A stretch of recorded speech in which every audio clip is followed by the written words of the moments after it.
Hi people, welcome to Sick Conversations. It's been a minute. It's been what? Like 3 months? 3 months, 3 months, yeah. Well, the reason as to why we had disappeared is because someone here had disappeared. And he's going to be the main focus of our conversation. Again, I'm Josie and... I'm Don. Well, nice to see you again. Nice to see you too. How are you? I'm good. Where have you been? I feel 100%. I've been hiding, recovering in isolation, in the dark confines of my apartment. That sounds sad. I'm lonely. No, I've just been chilling and recovering. Yeah, I don't know. It's been a hectic 2-3 months. Okay, I heard and I know that you were in the hospital in was it April? May, the whole of May. The whole of May. Yeah. You were in the hospital the whole of May. Yeah. Not in Uganda. Did you go to fall sick there? I wish. I went for enjoyments. No, I went because my brother just had twins. Okay. So the whole family. Congratulations. Thank you, Uncle Don. So the whole family went to visit him, and I just happened to get sick there. Oh wow. Yeah. Wait, sorry, you didn't touch on where you went. To Nairobi. Okay. To Nairobi, yeah. On the 30th of April. So you and fell I was in sick. hospital on the 1st of May. What? Yeah. So you didn't even. I didn't even see the kids until like the last day when I was leaving Nairobi. After the whole. Huh. So what exactly happened? So I had a problem. I got. I already talked about it before. Priapism.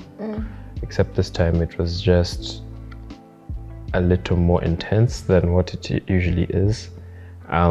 So if it lasts longer than 4 hours, you're supposed to go to hospital and they're supposed to give you some medications to relieve the pain and restore the correct blood flow.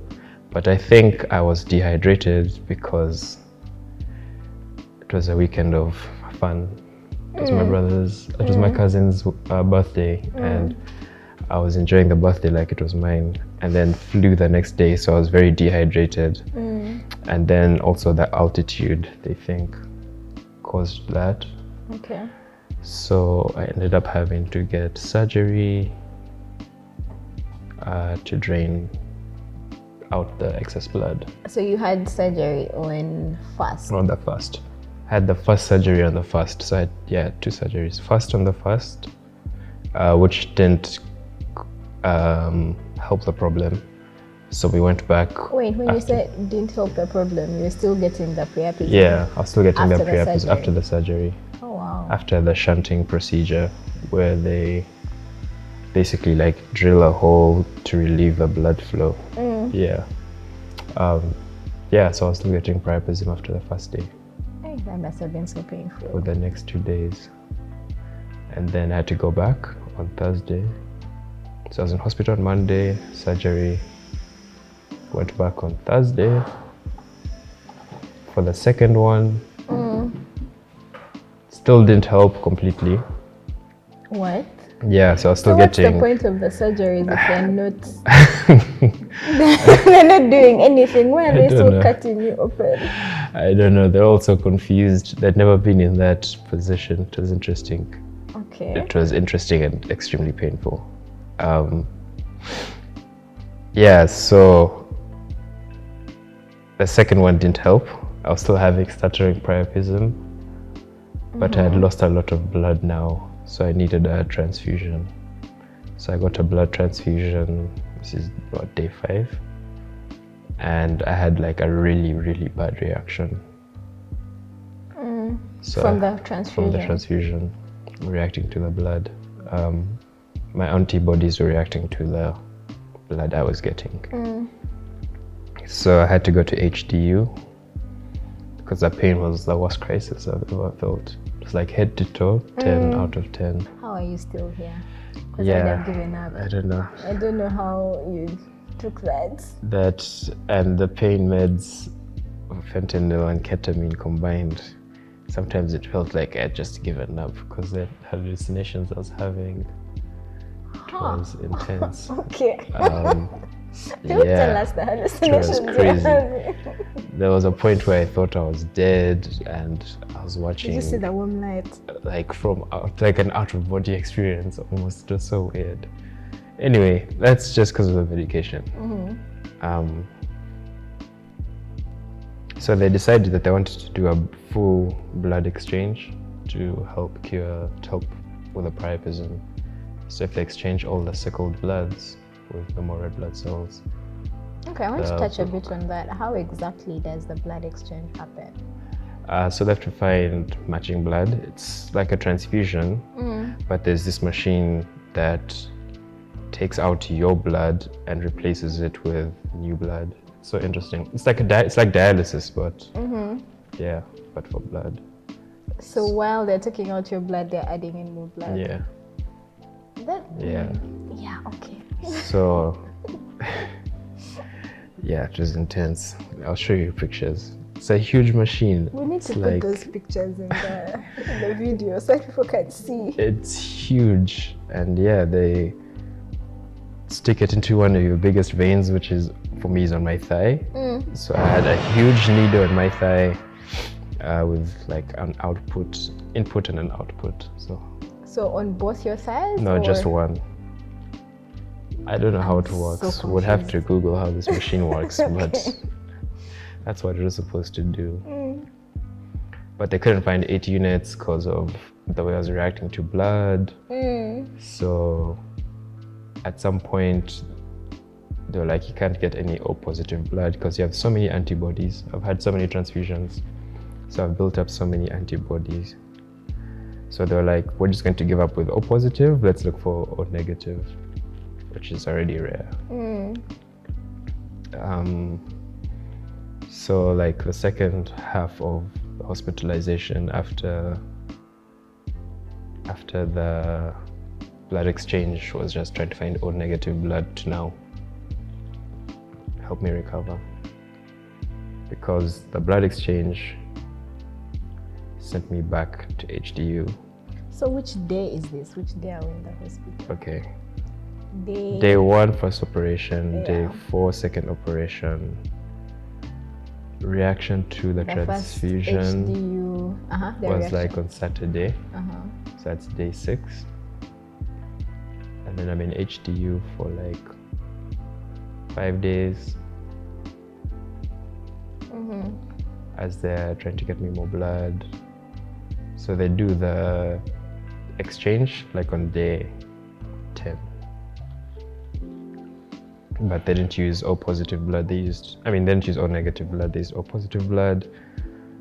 And that was even worse than my first transfusion reaction because they'd replaced half the, what are they called? Units. Oh wow. So I got 4 units in the exchange. Okay. And reacted to all of it. So now they had to. So now at this point, I think my pain must have been really intense because I just woke up and I was now in a different room of the HDU. Yeah. Again. But I mean, How are you here? how am I here? Yeah. Again, it was crazy. It was really crazy. Trying to see what happened after the exchange. So when they did the when you reacted, you got into now like another set of a crisis, right? It just made you worse than you were before. Yeah. So what was the next step there? They were I remember, the one thing I just remember specifically that they were focused on was just trying to get my HB back up. And then somewhere along the line, I think. But how are they getting the HB up if you can't get a blood transfusion? Yeah, I also know folic acid is not like fast acting. No, not at all. And neither is food. So what are you doing to get your HB They were up? just trying with the O+. O+ kept reacting until they switched to the O neg. And then sometimes I'd react to O neg, sometimes I wouldn't, but I'll just keep trying and cross-matching, I don't know, doing all of that. Walk us through those reactions. What exactly happens when you're reacting to blood? For me, it just feels like that 30 out of 10 pain. Okay. Because it just feels like every joint just feels like clogged, and wherever blood is passing, it hurts. Yeah. So your whole body is just like in a crisis. And then I think a part of that pain is sepsis, because I got sepsis again like last year, because I think my body was attacking the blood like it's an infection. Yeah. No, I know sepsis is very bad. Oh my god. I think that contributed to the pain. Oh wow. There were so many things going on. I wish I had like the expertise to talk about it, because there's also like hemolytic anemia. So every time, well, it's easy just to explain. Every time I was getting blood that was reacting to, I was breaking it down, and immediately you just get So I get that. Filling your cup with a hole in it. Were you able to eat or were you just? Yeah, I was able to eat if I wasn't in pain. They're really good at pain management. Okay. In the beginning, they didn't know what to do. They were a bit like, should we just give him morphine? So you had to advocate for yourself. Had to advocate a lot. A lot of the nurses were telling me they don't get a lot of sicklers really. In Nairobi? Yeah. The hospital I was at is called Mpisha, which it's a pretty good hospital, but they don't get a lot of patients with sickle cell. Maybe that's interesting. And two a month. I mean, not as bad as you. You're a whole different case. And me, I'm a special case. So they definitely hadn't seen something like that. My brand. So when it came to the advocacy, were you being heard? Were you, I don't know, were they listening to you? Or did it feel like you were suffering too much, you're asking too much? At the beginning, when we first came in, they were very understanding. But you know how like when you're in hospital for an extended period of time, they start getting worried about pain medication and they start limiting you. So I just had to be like really vocal, because I know the exact amount of milligrams I need for morphine to feel better. If it's not working, I know what's next, pethidine or So I was just being really vocal about what I needed, and they could see the situation, so they were on top of their game. Okay, then I think that's a good, it wasn't like a really, I mean, I can't imagine you being in that kind of pain and going through those surgeries, and then you have to against that explaining, I need a stronger medication. Or them giving you Panadol. Like, you can get like a doctor comes in and they want to try something else, a different medication. You're just like, oh my God, I have to explain. I already know what I already know. We've been okay. Why are you changing things? And then they change things for that day, and then you have a really bad day. There were like days like that in between throughout the weeks. There were individual days like that, but otherwise. So that means it was through the blood transfusions. And what happened after the second surgery? Did you have to do another? No, that's when they decided that we should do the exchange. Okay. Yeah. And then you kept on doing that until you got And then they had to collect the blood, which they couldn't. That whole process took like a week and a half. So about a week, because I was in HD for about a week. I can't remember.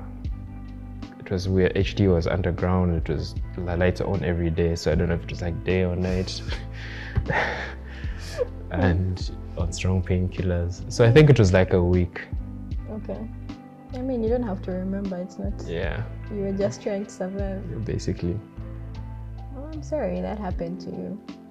Would you say that experience maybe gave you a different perspective or highlighted what we need to do more? Made me curious about how the situation would have been handled in the Ugandan hospital, because there were so many different doctors in there, different specialties involved, like a urologist, a hematologist. There were so many departments. I wonder how it would have worked in Kampala, and I've been curious about it. I don't know if that's something you meant to be curious about.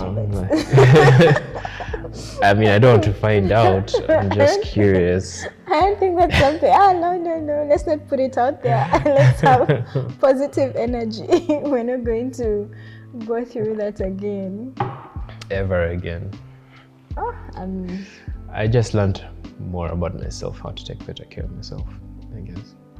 So you never stop drinking before then. Yeah, drinking before then, and then a lot of stress, and then altitude. It was just a lot of things back to back. Not enough, like, because flights can be really stressful.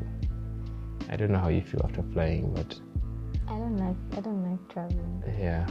I don't like traveling at all. It's hectic. For me, it's very hectic.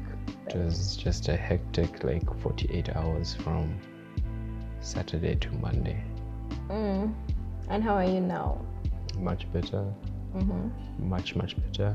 I probably should do a CBC again just to see. I haven't done one. Okay, and priapism? No problems at all. So is that like a permanent solution? Is that? They said I was supposed to get the exchange every 3 months, but if I haven't had any problems, I don't see why I should. And they also said that it just depends. Take it like day by day. But in the shunt, like inserting the shunt, do you think it's not supposed to be permanent? So you have to take it out.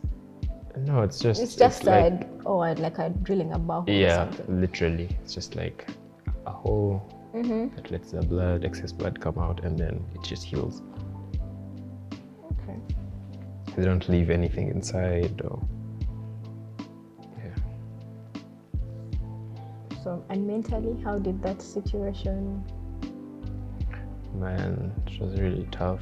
I mean, whenever we get a crisis, there's usually that time when you're in recovery, you're just in the pits. Yeah. Your mind is just like, but why? So a month of being it was first the whole situation of you being sick in a whole other country. You're with family, right? At least you're with family. You went for family. Yeah. But then, you being sick in a whole other country, then the recovery process must have really... Recovery process was long. And like mentally, you just feel like all that guilt, because now you've changed everyone's plan for a whole month. Yeah. You know? They came for their babies and then you took their attention. Yeah. And then you're just stealing your parents' attention from 2 newborns. Yeah. And then, just like a lot of regret. Well, how have you walked through that? Because again, it's not your fault. Therapy. Everyone should get a therapist, I'm telling you. Because it's not your fault that you got sick. Neither did you plan to get sick. Yeah. So for you to... the guilt definitely is there. You changed everyone's plan. You took the attention away from the babies.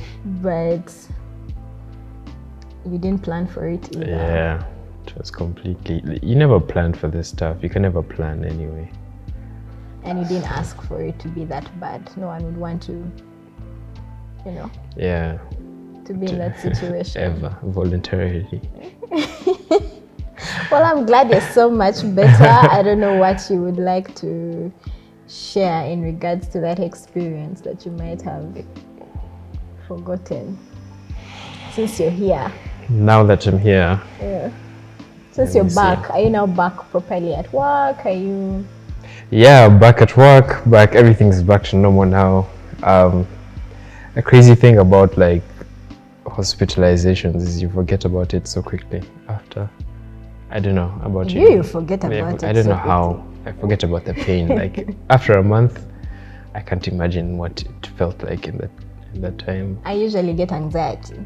Usually after, I think the first month, I just have anxiety. So About getting it again. yes, about being sick again.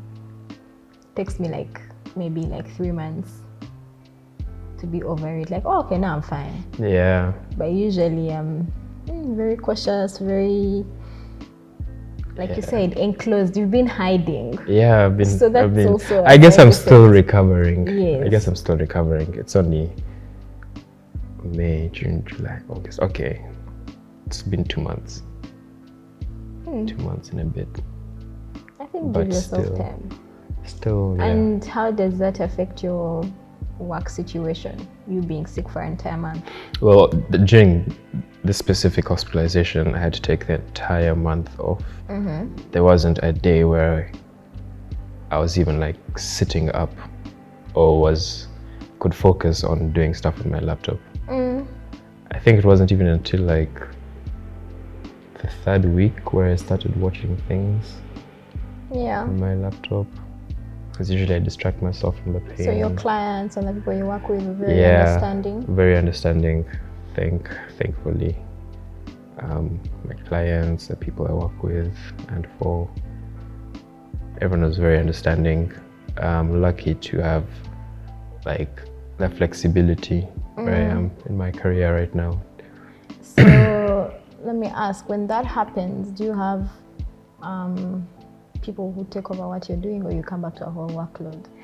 Usually come back to a whole workload. Are you serious? Yeah. So now, no wonder you've been hiding. Yeah, I mean, it depends. For some aspects, some people can fill in for me. But if it's just like purely artwork, it's usually just all me. How do we make it better for you? I don't know. It's a question that we all need to, I don't know, take each day at a time Yeah, and figure it out and as figure you it go. out as we go. Yeah, so I feel, anyway, I'm glad you're so much better. I didn't like the fact that we had to now go on social media and ask for people to come and donate blood. That Yeah, was a very scary moment for me, because yeah, I knew you were sick, and the weird thing is I was actually in Kenya at that time when you were Yeah. ill, and me, I was on vibes, but pure vibes. Didn't even come to say hi. Just I was on vibes. I knew you were, borderline, but and then when it got to the fact that we had to look for donors, yeah, that was scary. yeah. On my end. The whole blood drive, online blood drive campaign also scared me insanely, because at the hospital they were testing so many bags of blood for compatibility, and none of it was working. So I started getting like really, really scared, because they said they'd done like 90 something bags and They only like walked 8 through 90. something bags, and only 8 were a match, and those were all used in the first like 2 weeks. So the last 2 weeks is when we did the online. And how fast did people respond? Really, really fast. Yeah, there are a lot of people who I don't know who donated that I would love to come thank. I mean, thank you. My friend is Thank you. back. Yeah, I'm alive. And Thanks he's to you, literally. Yeah. So many people responded. Lots of family helped organize. Lots of friends, close friends in Kampala and Nairobi helped organize. Yeah, the response was pretty big. It was crazy. That's nice. It's really good that, there was such a network of everyone working together to make sure that you get the help that you needed. Yeah, it was inspiring, definitely. but I wouldn't imagine that again. I wouldn't wish it on anyone. Yeah. So after the blood drive, when you got the next round, that's when you started getting better. Yeah. Now when they started getting... I wish we knew the person who gave us that blood. I know. Whose blood that was. I wish we knew. That's a very good... I wish they were keeping records of it. I know Nicole might know some people, but I don't know anyone. I only know... you can't tell whose blood matched and whose didn't. Yeah, exactly. Also that. They were going through a lot, but I'm still really thankful. I'm glad you're so much better. And I don't know, do you have anything else you want to share? No, that's it. That's a wrap from my little experience of May. Okay. Yeah, no, it was just so wild. There's nothing I can say. There's not enough I can say to describe what an insane experience it was. Now we just have to take care of you much more than we were before. I think we felt like, he's an adult, he knows what he's doing. He's a big boy. I mean, I try here and there. But clearly the big boy needs some assistance. So every time you sit down, please give him some water, because we don't want him dehydrated. A water and a hug. That would be good. Yeah, please give him water and a hug. With his, he has his jerry can, but anyway. You can always fill it up for me if we meet somewhere. And if you see him, doing anything that would dehydrate him again, please give him some water. I think that's a wrap from us. We will see you soon.